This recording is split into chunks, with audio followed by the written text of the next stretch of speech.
My name is Sabrina, and at 35 years old, life had dealt me a cruel blow 5 years prior when my beloved husband, Ethan, passed away unexpectedly.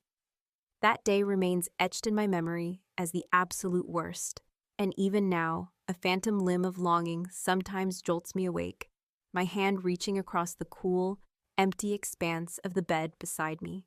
The house I inhabit now, a beautiful, albeit spacious dwelling, was a testament to his love, bequeathed to me in his will. Though its size often feels overwhelming for a solitary soul, the very thought of selling it is unbearable. For every corner whispers with cherished memories. My younger brother, Mark, a spirited 32-year-old, is 3 years my junior. We've always shared a deep bond, despite our contrasting approaches to life. While I tend towards caution and meticulous planning, Mark is more impulsive, often leaping into situations headfirst without a second thought. Nevertheless, he possesses a good heart, brimming with a sometimes misguided enthusiasm. A few months ago, Mark married Delilah. She already had a 7-year-old son, Finn, from a previous relationship. Our encounters before the wedding were brief, yet she seemed pleasant enough. A tad reserved but undeniably polite. Finn, a quiet and well-mannered boy, mostly kept to himself, lost in his own world. Mark and Delilah were making ends meet in a cramped 2-bedroom apartment, the best they could afford on Mark's salary as a warehouse supervisor, and Delilah's part-time job at a local boutique. Then, last Tuesday, as I was stirring a fragrant marinara sauce for dinner, my phone shattered the evening's quiet. "Hey, Sabrina," Mark's voice sounded strained, a knot of anxiety tightening in my stomach. "Got a minute to talk?" "Sure, what's up?" I replied, my hand instinctively tightening around the wooden spoon, a premonition of trouble settling over me. "I've got a problem," he confessed, a heavy sigh preceding his next words. "Actually, a few problems." He took a deep breath, the silence on the other end of the line amplifying my unease. "I got demoted at work. Budget cuts, less pay, different shift." "Oh, Mark, I'm so sorry," I murmured, the aroma of simmering tomatoes suddenly tinged with a hint of worry. "That's not all," he continued, his voice dropping lower. "Delilah's pregnant, 2 months along now." "Pregnant?" I echoed, a wave of mixed emotions washing over me. Should I offer congratulations or commiserate, given his somber tone? "And," he added, the weight of his circumstances pressing down on his words, "the landlord just gave us notice. They're renovating the building and not renewing any leases. We have to be out in 10 days, and with my pay cut and the baby coming, I can't afford the security deposit on a new place right now." The unspoken request hung heavy in the air, a looming shadow of obligation. "Sabrina," he finally asked, his voice laced with desperation, "I hate to ask this, but do you think we could stay with you for a little while? Just until I get back on my feet? Your house has those extra bedrooms. We won't be in your way, I promise, just a few months at most." Hesitation gnawed at me. My house did have 3 unused bedrooms, silent witnesses to Ethan's absence, and he was my brother, my only immediate family since our parents had relocated to Arizona. Our contact reduced to infrequent, impersonal calls. "How's Delilah doing with the pregnancy?" I inquired, stalling for time, the weight of the impending decision pressing down on me. "Morning sickness, tired, the usual stuff," he replied. "She's worried about moving while pregnant, especially with nowhere to go." I pondered for another agonizing moment, the image of Ethan's smiling face flashing through my mind, his generous spirit a stark contrast to the predicament before me. "Okay, Mark," I conceded, the words feeling heavy as they left my lips. "You guys can stay here while you get things sorted out." "Really? Oh man, you're a lifesaver, Sabrina. I swear we won't be a burden. Delilah's great at keeping house, and she's a really good cook too. You'll hardly know we're there." "It's fine," I said, a flicker of doubt already igniting in the back of my mind. "When do you want to move in? Is tomorrow too soon? The landlord's giving us a break on this month's rent if we're out quickly." And just like that, it began. The very next day, Mark, Delilah, and Finn arrived at my doorstep. A chaotic whirlwind of 6 suitcases, numerous cardboard boxes, and earnest promises of a temporary stay. The initial weeks unfolded with surprising ease. Delilah proved to be genuinely helpful around the house, She took over dinner duties most nights, and her cooking was surprisingly delicious. The common areas remained tidy under her care, and our conversations, though infrequent, were pleasant. Finn, quiet and polite, mostly occupied himself in his room, engrossed in video games or lost in the pages of a book. Slowly, almost imperceptibly, I began to enjoy their presence. The house, once echoing with a deafening silence after Ethan's death, now hummed with a low thrum of life. Some evenings, we'd gather in the living room for movie nights, and I even found myself helping Finn with his homework when Delilah pleaded exhaustion. Mark, though visibly stressed by his job situation, was effusively grateful. He'd press a kiss to my cheek each morning before leaving for work, reiterating his thanks for our temporary arrangement. Just a few more months, he'd assure me. I'm putting in applications for better jobs every single day. One sunny afternoon, while I was helping Delilah fold laundry in the living room, she remarked casually, "You know, I was so nervous about moving in here, but you've made it really easy." Mark often chimed in with heartfelt pronouncements like, "You were the best sister anyone could ask for." A warm glow of satisfaction spread through me, validating my decision to open my home. It was nice having company. The house finally felt alive again. "Well, it'll get even more lively once this little one arrives," Delilah chuckled, patting her still flat stomach. During those initial weeks, a fragile sense of hope blossomed within me. I believed everything would work out. I was supporting my brother through a difficult period, forging a connection with my new sister-in-law, and anticipating the arrival of a new niece or nephew. I had no inkling of the swift and dramatic shift that was about to shatter this fragile peace. About a month into their stay, subtle cracks began to appear in Delilah's agreeable facade. A skipped dinner here, a perpetually messy bathroom there. Her sleep schedule became increasingly erratic, and she retreated to their bedroom for longer stretches, the television a constant, muffled drone. When I returned home from a long day at the office, the breakfast dishes often remained piled in the sink, a silent testament to her inertia, and Finn's toys lay scattered across the living room like landmines. "She's just tired from the pregnancy," Mark offered by way of explanation when I casually mentioned the shift in her behavior. "First trimester is the worst. She'll bounce back." I tried to be understanding, reminding myself that I had never experienced pregnancy and had no right to judge her discomfort. Consequently, I picked up the slack, cleaning up after dinner and helping Finn with his homework more frequently. Then came the Saturday that irrevocably altered the delicate balance of our household. It was the somber 5-year anniversary of Ethan's passing, a day I traditionally marked with a quiet dinner shared with a few close friends who had loved him, a small act of remembrance to keep his memory alive. I had mentioned it to Mark and Delilah a week in advance. "Just a heads up," I'd said, trying to keep my tone light. "I'm having some friends over on Saturday. We'll try to keep it down, but we'll be using the dining room and living room." Delilah had merely nodded, her eyes glued to her phone, offering a dismissive, "Whatever." That evening, my friends arrived around 6 o'clock, their presence a comforting balm to my still aching heart. We were gathered around the dining table, empty plates pushed aside, gently flipping through old photo albums, sharing anecdotes and laughter, tinged with a bittersweet nostalgia, when Delilah burst into the room like a thunderclap. Her hair was disheveled, and she was clad in a stained t-shirt and mismatched pajama pants, her face contorted with fury. "What the hell is going on in here?" she snapped, her voice so shrill and accusatory that an immediate, stunned silence descended upon the room. "We're just having dinner, Delilah," I replied carefully, my voice betraying a tremor of disbelief. "Remember, I mentioned it last week. You're all being way too loud. I can hear you cackling through the walls, and I'm trying to rest. This noise isn't good for the baby," she declared, her eyes blazing with indignation. My friend Carol, ever the peacemaker, spoke up gently. "We're sorry, Delilah. We didn't realize." "And who are you?" Delilah cut her off rudely, her gaze sweeping over my bewildered friends with open hostility. "Never mind, I don't care. All of you need to leave now." The room remained suspended in an awkward silence, thick with unspoken tension. My friends exchanged uncomfortable and confused glances, their expressions mirroring my own shock and mortification. I felt my face flush with a potent cocktail of embarrassment and rising anger. No one is leaving, Delilah, I stated firmly, my voice gaining an edge of steel. These are my close friends, and we're honoring my husband's memory today. We are not being loud. We are simply talking and looking at photos.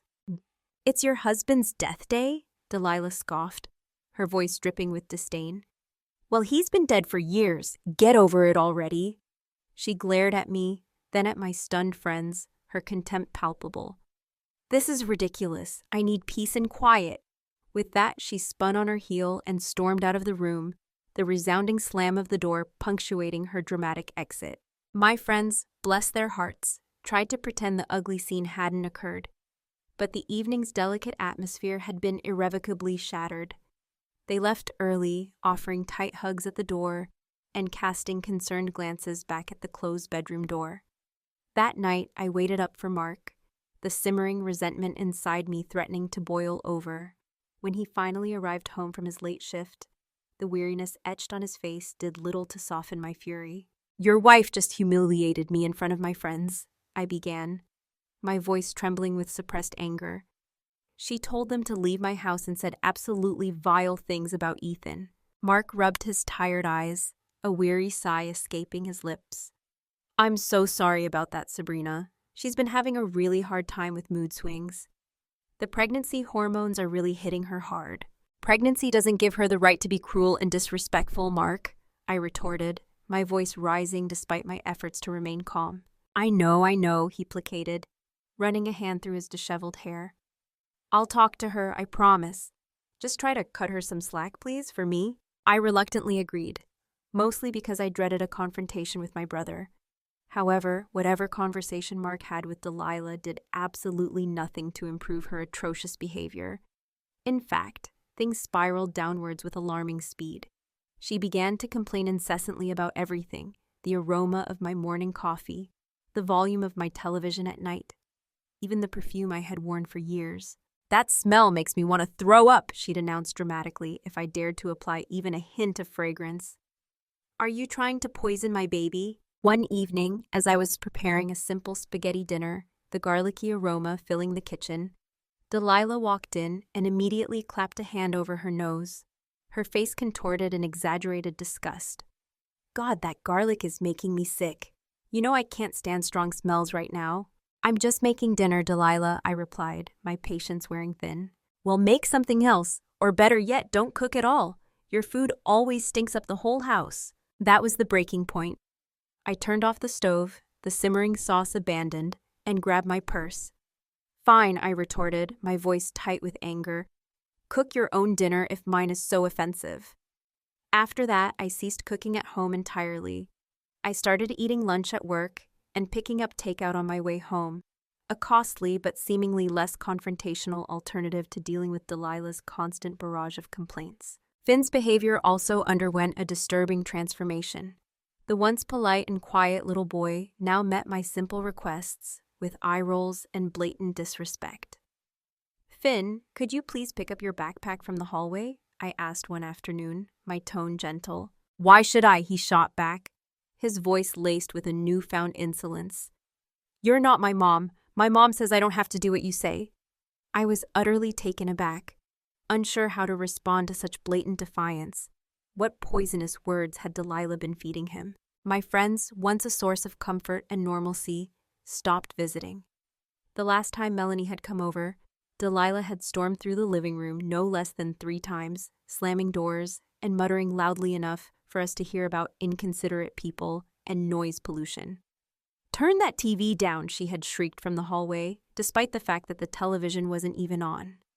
Just ignore her, I had whispered to a bewildered Melanie, my face burning with shame. As Delilah's pregnancy progressed, her demands escalated in both frequency and absurdity. She rearranged my kitchen cabinets without so much as a word, complained incessantly about the water pressure in the shower, and even criticized my choice of laundry detergent. One particularly frustrating evening, I found Mark alone in the kitchen, staring blankly into the refrigerator, and decided to broach the subject that had been weighing heavily on my mind for weeks. Mark, I began, trying to keep my voice even despite the rising tide of resentment. I know things are tough, but have you started looking for your own place yet? He avoided my gaze, his eyes fixed on the half-empty shelves. "I've been saving, but rents are crazy right now. And with the baby coming, we need something bigger than we had before. Just a little more time, Sabrina, I promise." I nodded, a hollow ache of disappointment settling in my chest. A little more time had already stretched from weeks into months, and a nagging suspicion began to take root. Did they ever truly intend to leave? The very next day, while Mark was at work, Delilah dropped a bombshell over a tense and silent breakfast. "So," she began casually, spreading a thick layer of jam on her toast, "when are you planning to move out?" I nearly choked on my lukewarm coffee. "Excuse me?" "This house," and she stated matter-of-factly, as if discussing the weather. "Mark says we'll need the extra bedroom for the baby. Your room would be perfect for a nursery." And in that chillingly casual pronouncement, the horrifying truth dawned on me. This wasn't just about temporary hardship. This was a calculated takeover. I stared at Delilah, my mind reeling, trying to process the sheer audacity of her words. "I am not moving out of my own house," I finally managed to stammer, the incredulity evident in my voice. She laughed, a short, dismissive sound that sent a shiver down my spine. "This isn't your house, Sabrina. It's Mark's house. He inherited it from your grandparents. He's just letting you stay here temporarily because you were going through a hard time after your husband died. But it's been 5 years, time to move on." I was utterly speechless, the blood running cold in my veins. I needed to talk to Mark immediately, to unravel this web of lies and deceit. That evening, the moment Mark walked through the door after work, I cornered him in the kitchen while Delilah was in the shower, the rhythmic sound of the water a stark contrast to the turmoil brewing within me. "We need to talk about what you've told your wife about this house," I began, my voice low and dangerous. "She thinks you own this house. She told me I need to move out to make room for the baby. What the hell, Mark?" He ran a hand through his hair, his eyes darting nervously around the kitchen. "I can explain." "Explain what, Mark? Explain how you could lie so brazenly." "When I met Delilah," he confessed, his voice barely above a whisper, "I might have exaggerated a few things. I told her my grandparents left me this house and that I was letting you stay here until you got back on your feet." "Why would you lie about something so significant?" I demanded, my voice rising in disbelief and betrayal. He looked down at his feet, shame radiating from him in waves. "She was dating this lawyer who owned his own condo. I wanted to impress her, to show her I had something going for me too." "So you claimed my house is yours? The house Ethan and I bought together, the house he left to me when he died?" The words felt like shards of glass in my mouth. "I'm sorry, Sabrina," he mumbled, his voice thick with remorse.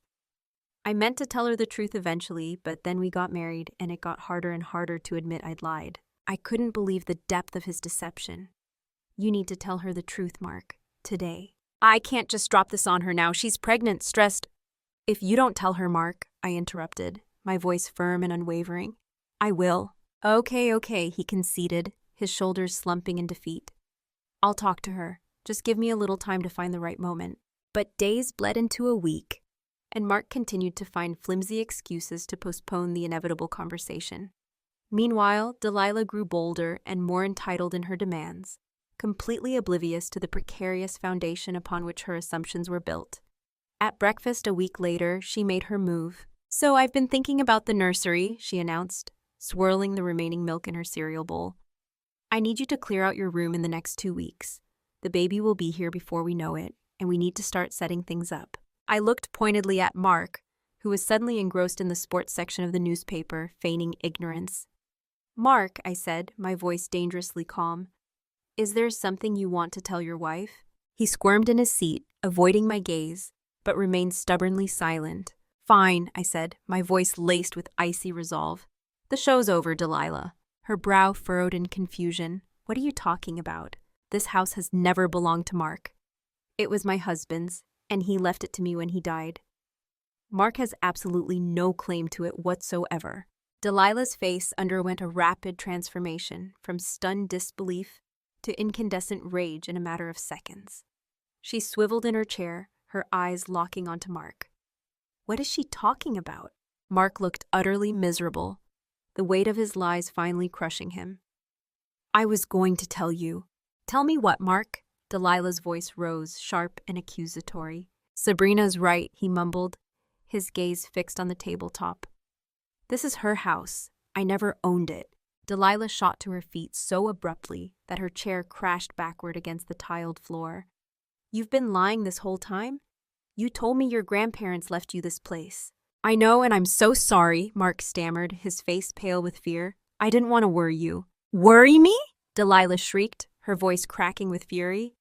You're a jerk, Mark. A complete loser. She stormed out of the kitchen, slamming the bedroom door with such force that the dishes in the cupboard rattled precariously. I foolishly believed that would be the end of it. Surely after discovering the extent of Mark's deception, Delilah would be mortified, too embarrassed to remain under my roof. I imagined them packing their bags, their promises of a short stay echoing with bitter irony as they finally departed, leaving me to reclaim my peaceful existence. I was devastatingly wrong. The very next morning, Mark and Delilah appeared in the kitchen together, an unsettlingly united front. They sat across from me at the table, their expressions oddly determined. Mark cleared his throat, the sound heavy with false bravado. Sabrina, he began, we've been talking and we have a proposal. We think you should sell this house. I nearly choked on my coffee for the second time in as many days. Excuse me. It makes sense, Mark continued, as if presenting a perfectly reasonable business proposition. This place is way too big for just one person anyway. With the money, you could buy 2 smaller places, one for us and one for you. I couldn't help it. A harsh, incredulous laugh escaped my lips. You have completely lost your minds. I am not selling my house.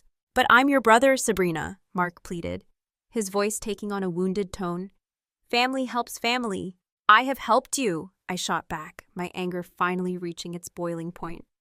I let you move into my home when you had nowhere else to go. I paid for all the utilities and groceries for 6 months while you contributed absolutely nothing. I put up with your wife's atrocious behavior. I turned to Delilah, my gaze unwavering. And now you want me to sell my house so you can have your own place? Are you kidding me? Delilah's face twisted with fury, her eyes narrowed with venom. You've been nothing but difficult since we moved in. Always complaining, always making me feel unwelcome in my own home. It's not your home, I shouted, finally losing all semblance of composure. That's the whole damn point. Delilah burst into dramatic tears, pulling out her phone with trembling hands. Mom, you need to come over here right now, she sobbed into the receiver. They're being horrible to me. I need your help. That was the absolute last straw. No, I stated firmly, my voice ringing with finality. No one else is coming to my house. In fact, I want all of you out today. I'm pregnant, Delilah wailed, her tears flowing freely now. You can't throw a pregnant woman out on the street. You have a mother you can clearly call for help, I retorted, my voice cold and unforgiving. Go stay with her, you heartless thing, Delilah screamed after me, her words laced with self-pity and indignation. After everything we've done for you, what exactly have you done for me? I asked, a sudden chilling calm settling over me amidst the chaos. Besides insult my friends, criticize my cooking, complain about my perfume, teach your son to disrespect me, and try to take over my house. Mark finally stepped between us, his face a mask of desperation. Sabrina, please, we just need a little more time. You've had 6 months, Mark, I said, my voice flat and resolute. I'm done. Pack your things and be out by tonight. The ensuing scene was the ugliest imaginable. Delilah's histrionic screaming and crying, Mark's pathetic pleas for more time, Finn running around in a state of bewildered agitation, adding to the cacophony. But I stood firm, my resolve hardened by their blatant entitlement and deceit. By nightfall, they had loaded their meager belongings into Mark's aging sedan and a beat-up pickup truck borrowed from a friend. As their taillights disappeared down the street, I felt an overwhelming mix of relief and profound sadness.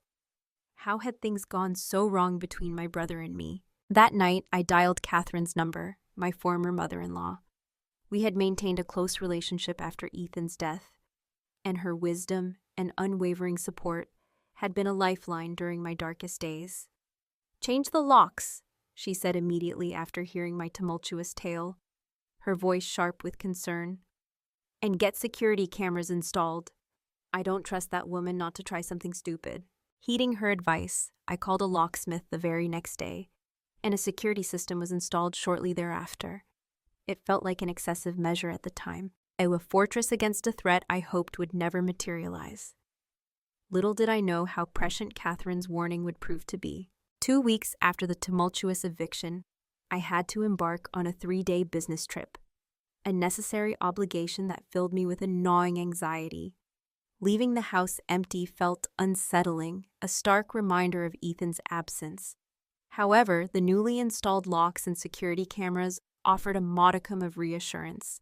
I could monitor the camera feed remotely from my phone, a digital tether to my sanctuary, which provided a fragile sense of peace. The first day of my trip passed without incident. The second day, however, during a crucial meeting, my phone began to buzz insistently with security alerts, vibrating urgently in my hand. Excusing myself with a tight knot of apprehension in my stomach, I slipped out of the conference room and frantically checked the live footage. There they were, Mark and Delilah, brazen as you please, standing on my front porch, a haphazard collection of luggage piled around their feet. Mark was attempting to insert my old house key into the lock, his brow furrowed in concentration, while Delilah stood a few feet away, her arms crossed, a smug look on her face, her pregnant belly now undeniably prominent. When the key stubbornly refused to turn, Mark resorted to jimmying the door with what looked like a credit card. It was at that precise moment that the piercing shriek of the alarm system shattered the suburban quiet, sending them both scrambling back to their car, their faces masks of startled panic, abandoning their suitcases in their hasty retreat. They returned mere minutes later, their initial shock replaced by a furious urgency to snatch their belongings before speeding off down the street. I was utterly stunned, my mind reeling at their sheer audacity. They had actually attempted to break into my home. If I hadn't heeded Catherine's warning and changed the locks, I would have returned from my trip to find them comfortably ensconced back in my house, undoubtedly armed with some fabricated tale of an emergency or misunderstanding. A wave of nausea washed over me, the betrayal cutting deeper than I thought possible. That night, alone in my sterile hotel room, I did something I hadn't done in years. I called my parents. Our relationship had always been strained, fraught with unspoken disapproval.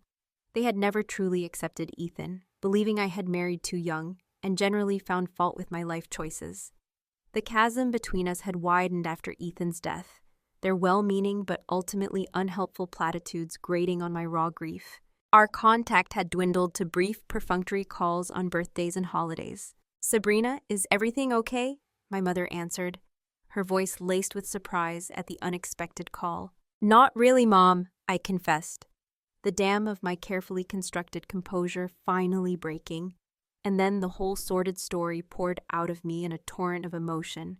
Mark's manipulative arrival, Delilah's escalating hostility, their outrageous demands, and finally the shocking attempted break-in. "I just don't know what to do anymore," I sobbed, the weight of their betrayal crushing me. "He's my brother, but I don't even recognize him now." A long silence stretched across the miles, heavy with unspoken understanding. Then my mother sighed deeply, a sound that spoke volumes. "Oh, Sabrina, Mark called us last week, asking if he and his family could stay with us for a while." "What did you tell him?" I asked, a flicker of morbid curiosity igniting within me. "We said no," my mother replied firmly, her voice devoid of any hesitation. "We've met Delilah before. They stayed with us for 6 weeks last year, before they were married. That woman nearly drove us insane with her constant complaints and unreasonable demands. Your father couldn't even watch his football games because she claimed the noise gave her migraines." For the first time in years, a genuine connection sparked between my mother and me. She understood, firsthand, the ordeal I had endured. "So what do I do now, Mom?" I asked, seeking her guidance with a newfound humility. "Keep your distance, Sabrina," she advised, her voice laced with a hard-won wisdom. "That woman is toxic, and unfortunately Mark can't see it. Maybe someday he will, but until then, you need to protect yourself." We talked for almost an hour that night, a conversation that flowed with an ease and depth that had been absent for years. By the time we hung up, I felt a sense of healing begin to bloom within me, the weight of isolation slightly lessened. Sometimes it takes a shared crisis to bridge the old familiar distances. Life slowly settled into a new, albeit solitary rhythm. I poured my energy into my work, found solace in spending time with my loyal friends, and even made 2 overdue trips to Arizona to visit my parents, a reconnection I hadn't anticipated. Mark and I remained estranged, though I heard through a distant cousin that Delilah had given birth to a baby boy. I sent a brief congratulatory text message, a perfunctory gesture, but received no response. 6 silent months drifted by. Then, on a dreary, rain-soaked Tuesday evening, a hesitant knock echoed through my quiet house. My heart leaped with a sudden, inexplicable anxiety. I checked the security camera on my phone and was shocked to see Mark standing on my doorstep, alone, looking thinner and more haggard than I remembered. The vibrant spark that had once characterized his eyes, now extinguished. I opened the door cautiously, the chain still latched. "Mark?" "Hey, Sabrina." His voice was rough, as if unused for a long time.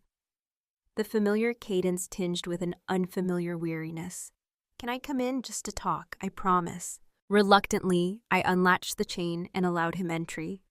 We sat at the kitchen table, the same spot where so many dramatic and hurtful scenes had unfolded months prior, the silence between us thick with unspoken regrets. "I'm getting divorced," he blurted out without preamble, his gaze fixed on his hands clasped tightly in his lap. I caught Delilah with someone else, her ex, Finn's dad. Turns out they've been seeing each other the whole time. "Oh, Mark," I murmured, a wave of unexpected sympathy washing over me despite everything. He let out a bitter, humorless laugh. "Don't be. It gets better. I did a DNA test on the baby. He's not mine." I didn't know what to say, the sheer magnitude of his betrayal and heartbreak leaving me momentarily speechless. I simply reached across the table and squeezed his hand, a silent offering of support. "There's going to be a trial soon," he continued, his voice raw with anger and pain. "She's demanding alimony and half of my savings. Can you believe that? After what she did?" He shook his head, a picture of utter devastation. "Sabrina, I know I have absolutely no right to ask this. Not after everything, but I need a place to stay. Just until the divorce is final. I've been sleeping on a friend's couch, but I can't keep imposing." Every fiber of my being screamed no. After the lies, the manipulation, the attempted break-in, it would have been perfectly reasonable, even justifiable, to refuse. But looking at my brother, stripped bare of his bravado, broken, humbled, and utterly alone, I couldn't bring myself to turn him away completely. "You can stay in the guest room," I said finally, my voice betraying a weariness that went beyond physical exhaustion. But there are ground rules this time. The divorce trial was a messy public spectacle. Delilah arrived each day with strategically puffy eyes and a dramatic narrative of emotional abuse at the hands of Mark and me. She played the victim with Oscar-worthy conviction, weeping about how unwelcome and stressed we had made her feel during her delicate pregnancy. I was there to support Mark, a silent witness to her calculated performance. To my surprise, my mother flew in for the trial, her presence a solid anchor in the storm. Even Catherine, fiercely protective of me, showed up to testify about the day Mark and Delilah had attempted to break into my house, her testimony a stark counterpoint to Delilah's fabricated victimhood. When Delilah's lawyer attempted to paint her as a mistreated guest in my home, Catherine stood up, her voice ringing with righteous indignation, and declared, "If she was so mistreated, why did she live rent-free in Sabrina's house for 6 months? And why did she try to break in after being asked to leave?" The judge, unimpressed by Delilah's theatrics and swayed by the mountain of evidence against her, the irrefutable proof of her affair, the damning DNA test, and the undeniable security footage of the attempted break-in, swiftly granted the divorce and denied her audacious demands for alimony. Mark has been living with me for almost a year now. Slowly, painstakingly, he is piecing his life back together, working diligently, saving for his own place, the impulsive recklessness of his past seemingly tempered by the harsh lessons he has learned. We have fallen into an easy rhythm of quiet coexistence. He respects my space, contributes fairly to the household expenses, and is, for the most part, the kind, good-hearted brother I have always known and loved, the one whose flaws I could overlook with a familiar affection. Last night, over a simple dinner I had cooked, no garlic, he mentioned that he had met someone new. She's nice, Sabrina, really nice. Not like Delilah at all. I think you'd like her. I smiled, a genuine smile that reached my eyes. I'm sure I would. I was wondering if maybe I could invite her over sometime, just for dinner or a movie night. I nodded, the warmth of his tentative happiness a welcome change. That sounds great, Mark, but, I added, my voice gentle but firm, I want to be clear about something. What's that? He asked, his brow furrowing slightly. If things get serious between you two, I'm happy for you. Truly. But she won't be moving in here. I've learned my lesson about that. He laughed, a genuine, heartfelt laugh that I hadn't heard in what felt like an eternity. Don't worry, Sabrina. I've learned my lesson too. The next time I live with someone, it'll be in my own place, with my name on the deed. We clinked our water glasses together in unspoken agreement. It felt good to have my brother back, to know that we had weathered the destructive storm of Delilah and emerged, scarred but stronger, on the other side. And while I can't predict what the future holds for either of us, I know one thing with unwavering certainty. This house is my sanctuary, built on love and memory, and I will never again allow anyone to make me feel unwelcome within its walls. Valuable lesson. Boundaries are not walls. They are lines we draw to protect our well-being and the integrity of our personal space. Learning to establish and enforce healthy boundaries, even with family, is crucial for maintaining our peace and preventing exploitation. Sometimes, love and obligation can blur these lines, but ultimately, protecting ourselves is not selfish. It's necessary for our emotional survival. What are your thoughts on Sabrina's situation? Have you ever experienced similar challenges with family or house guests? Share your experiences and insights in the comments below. Don't forget to like this story and subscribe to the channel for more compelling narratives.